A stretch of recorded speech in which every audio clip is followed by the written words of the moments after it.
Mr. Anya Etok, what's your view?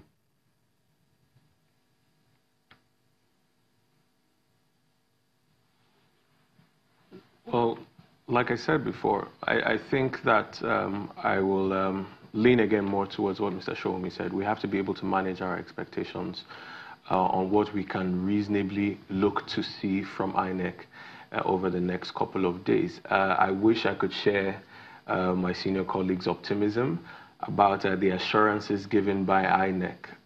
But one thing is clear, that there are loopholes, and I think that perhaps in catching up with some of those loopholes, they haven't quite sorted everything out. I think it's quite clear that everything hasn't quite fallen into place.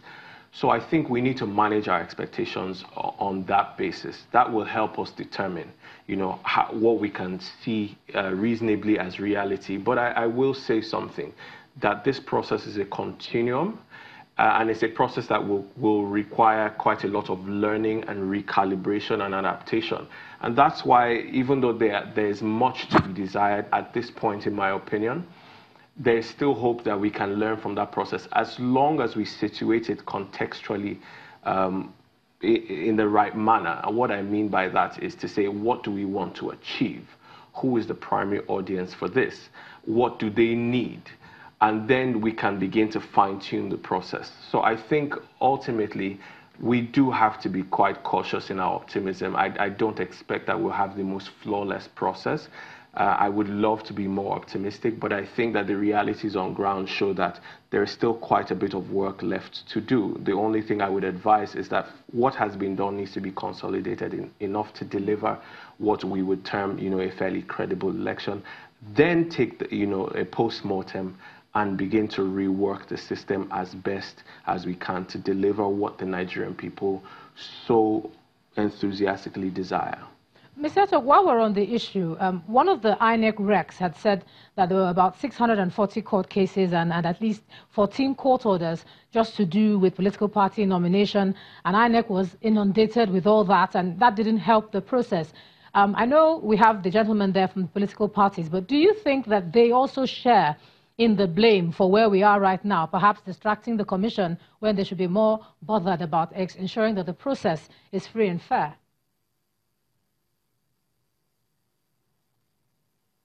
Absolutely not.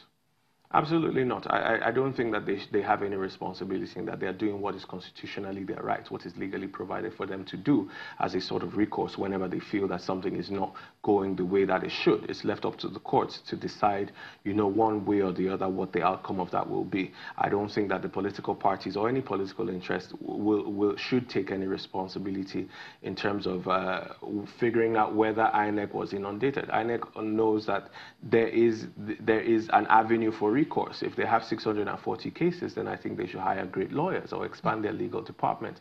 But to say that perhaps may contribute to why they have not done what they're supposed to do, I think is an indictment on their ability to plan, their ability to forecast, and their ability to execute, which is why, there have been some calls for proper project management in terms of the leadership of the INEC. I guess that's up to the Nigerian people to decide and to the Nigerian government. But there are claims that I think are a bit valid in terms of looking at proper project management to be able to deploy, to be able to disseminate, to be able to execute what that singular mandate is. To borrow a phrase that we hear quite popularly, you've got one job.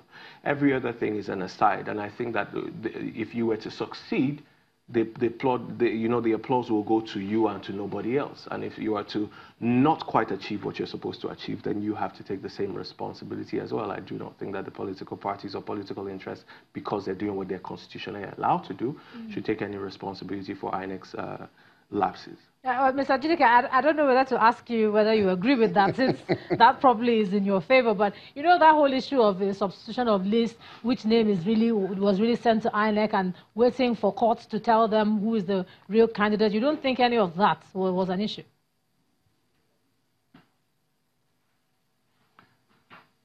It was a very great issue, especially the judgment of Sokoto Appeal Court that came 24 hours to the election. It was a very big distraction. I think this is actually, this period is not the period to really apportion blames. Because why would you blame INEC for the burning of INEC facilities when we have all the security agencies here that should secure INEC facilities? Why would you blame INEC for the materials that were hijacked in Niger State when those materials were to be secured? And these are factors that, even up to tomorrow, that INEC cannot control. The most important thing right now is that we have just few days to the election. This is not just the time to begin to apportion blames. The only thing we can request everybody who has a role to play in this election is to play his role, especially the security agencies. They have a lot of role to play. And then the ad hoc staff. We urge everybody, if you have any role to play, you play it. And then for the political parties, I think that's something very important that we need to tell the political parties. In these 3 days they are going to campaign, it's very important they ask Nigerians to really come out. Nobody should mind the statement today made by the president, because it seems that the president wants to intimidate the political class, intimidate voters.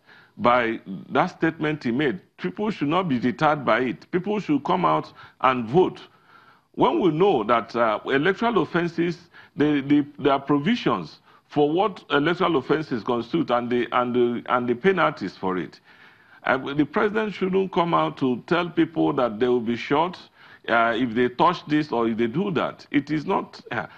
In fact, even when a situation that the present electoral bill we have, the Electoral Act provides for 24 months imprisonment. The amended one that the president refused to sign provided for 5 years, which is more punitive than the present one we have. But the president refused to assent to it, only to now come and tell Nigerians that by the time they come out, that they will lose their lives. I'm sorry, Mr. Ojinika. Not mind. They should come out, vote. After voting, they should wait for their vote to be counted. The president did not say that if Nigerians come out, they will lose their lives. Or be shot. Or be shot. That was not what he said. What he said was that if people think that they can put together a band of thugs for the purpose of disrupting the elections or snatching ballot boxes, they may end up paying for it. Those people who do that may end up paying for it with their lives. Those were the president's words. That is not what the law of the land provides. Fair enough, that is but not that what is the Electoral Act provided. It's an electoral offense. It's not what and it's almost like the president taking the laws into his hands. It's almost like calling we see it as a form of intimidation, but I think Nigerians will resist that. And the only way they will resist that is by coming out to vote. There's no way you can interpret that statement of the president not to mean intimidation. We do not seek to interpret, but let me go to Aniaka Nya-Etok.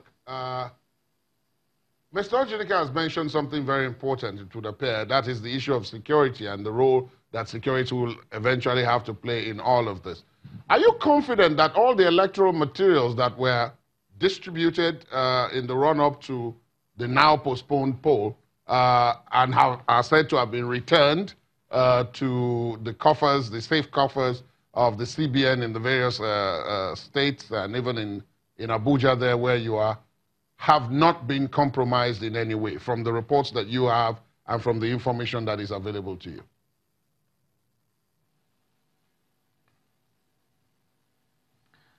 Right. Well, I don't think that we can say with any reasonable level of certainty, other than, with facts, figures, and hard evidence, what the situation of those materials will be, whether they have been compromised or not. What I can say, however, is that what we have seen in the past doesn't suggest that things may go as smoothly as we would hope that they do.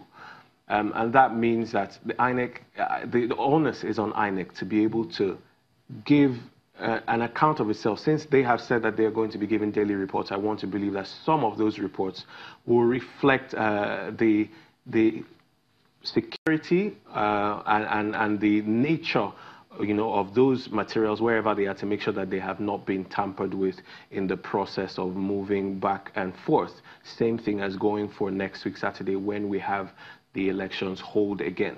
Until INEC does that, I think we have to assume that things may not necessarily be as put together as we want. I say this because I wouldn't want to run on sentiment. I would like the body that is entrusted with keeping these things safe, as the presiding body being INEC, but also the other supporting arms in this particular endeavor, such as the CBN. I would like for them to give an account of what they do so that we do not run away with sentiments.